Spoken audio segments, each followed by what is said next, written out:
For the first time since the war against Russia broke out, Ukrainian President Volodymyr Zelenskyy visited the Balkans, asking for military support from the region's leaders.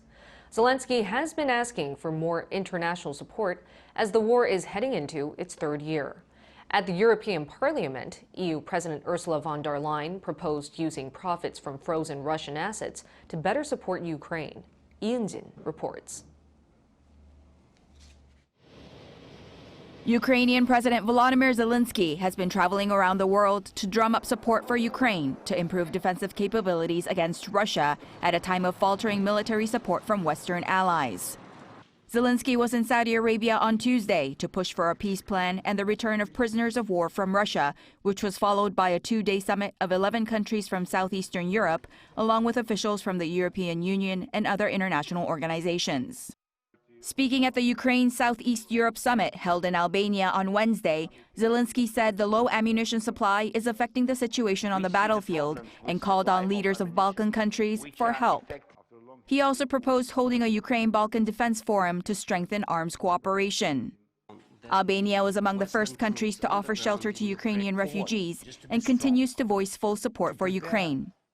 It has provided military assistance in the form of ammunition and training for the Ukrainian military. But Ukraine did not receive full support for its war against Russia at the meeting.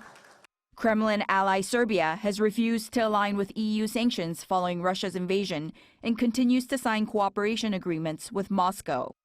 Meanwhile, at the European Parliament in Strasbourg on Wednesday, European Commission President Ursula von der Leyen proposed that the European Union consider using profits from frozen Russian assets to buy military supplies for Ukraine. She urged the EU to do more on defense policy, adding that the threat of war for the EU may not be imminent, but it is not impossible.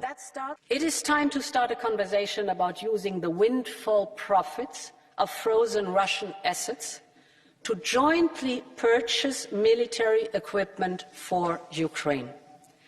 There could be no stronger symbol and no greater use for that money than to make Ukraine and all of Europe a safer place to live. Billions of euros worth of Russian assets are being held in Europe.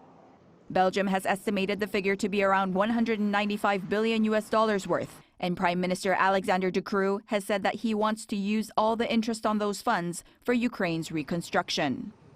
Eun-jin, Arirang News.